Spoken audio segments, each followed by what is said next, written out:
नमस्कार मंडळी, आणखी एका व्हिडिओमध्ये तुमचं मनापासून स्वागत आहे. तर आजचा व्हिडिओ आहे, मी झटपट अशी भाजी बनवणार आहे. आणि भाजी म्हणजे काय, मसुरीची सुकी डाळ बनवणार आहे. तर इथं बघा, मी पॅनमध्ये 2 चमचे तेल घालून घेतले. त्याच्यामध्ये 1 चमचा मोहरी आणि 1 चमचा असं जिरं घालून घेतले. त्याला पण आपल्याला चांगलं लाल होऊ द्यायचं आहे.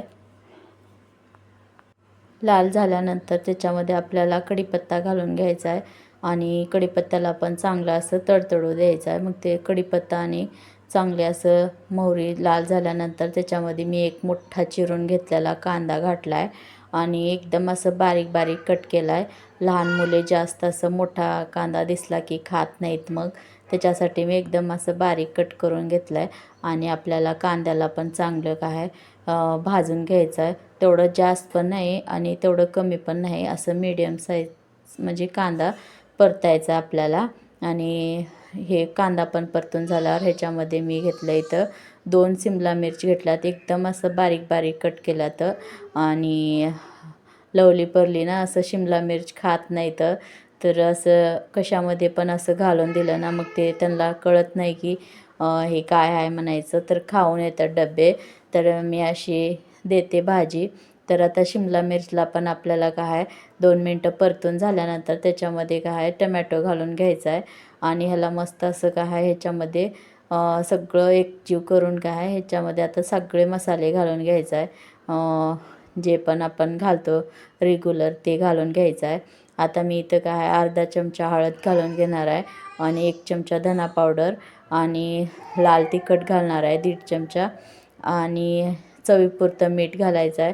कारण की आपल्या भाज्याला पण चांगलं आहे, शिजतीला पण व्यवस्थित आणि लवकर पण हे होतात आणि टेस्ट पण छान येते आताच मीठ घातल्यावर.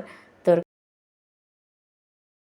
मसाले सगळे एकत्र घालून मिक्स असं चांगली करायची आणि सगळं टमॅटोमध्ये कांद्यामध्ये सगळ्याला लागले पाहिजेत. आणि काय असं एकजीव करून आपल्याला 2 मिनिट ह्याला काय झाकून ठेवून द्यायचे आहे, कारण की भाज्या पण आपल्या आणखी शिजायच्या आहे, टमॅटो शिजायचा आहे आणि मसाल्याला पण आपल्याला काय चांगलं तेल सुटू द्यायचं आहे. तर असं 2 मिनिटं काय ठेवून द्यायचं कमी गॅस करून, कारण की आपले मसाले जळणार नाहीत अशी काय आपण काय काळजी घ्यायची.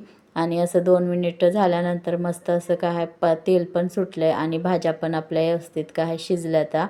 तर आता मी इथं अगोदरच 1 वाटी काय मसुरीची डाळ काय भिजवून घेतली आहे आणि एक काय 15-20 मिनटं मी पाण्यात अशीच ठेवली होती आणि भिजल्यानंतर ह्याचं पाणी काढून नितळून ठेवले.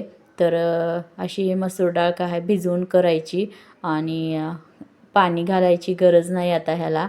असेच काय चांगले असं मिक्स करायचं 1 मिनिटं आणि मग काय ह्याला झाकून ठेवून द्यायचे आणि 2 मिनिटं काय चांगलं ह्याला वाफवून घ्यायचं. पाणी वगैरे काहीच नाही घालायचं आणि हे वाफल्यावरच काय भिजवलेली डाळ काय 1-2 मिनटात काय चांगली वाफल्यानंतर शिजते. मसुरीच्या डाळीला शिजायला वेळ नाही लागत आणि अवघ्या असं 5 मिनटात तुमची काय भाजी बनवून तयार होते.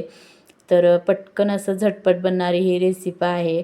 तर तुम्हाला आवडली तर लाईक करा आणि चॅनलवर नवीन असला तर सबस्क्राईब करायला विसरू नका आणि एक कमेंट करा नक्की तुम्हाला कसं वाटली रेसिपी काय नाही. तर शिमला मिर्च खाऊ घालायचं लेकरांना, हे एक मस्त आयडिया आहे आणि छान असं बनते तयार, झटपट होते भाजी पण, वेळ नाही लागत. सकाळच्या टायमाला जर डबे द्यायचे असले तर काय असं मस्त बनवता पण येतं आणि वेळ पण नाही जात आपला. तर अशी शिजल्यानंतर झाल्यानंतर सगळं काय थोडीशी कोथिंबीर टाकली आहे मी इथं. तर ह्याला पण आता मिक्स करून घेऊया आपण. आणि तुम्हाला नक्कीच आवडलं असेल तर लाईक करा, शेअर करा, सबस्क्राईब करायला विसरू नका प्लीज. तर भेटूया पुढल्या व्हिडिओमध्ये आणि आमचे असंच व्हिडिओ बघत राहा. हे बघा मस्त अशी शिजली आहे डाळ आणि मुलांना काय मस्त असं चटपटी लागते खाण्यासाठी व्यवस्थित. तर आता ठेवून देऊया आणि मी चपात्या करून घेते आणि मला पण लवलीचा परलीचा डबा द्यायचा आहे. तर एकदम अशी काय थंड झाल्यानंतर दाखवते तुम्हाला. हे बघा मस्त अशी बनली आहे, एकदम असं दिसायला पण छान दिसते आणि खायला पण जबरदस्त लागते.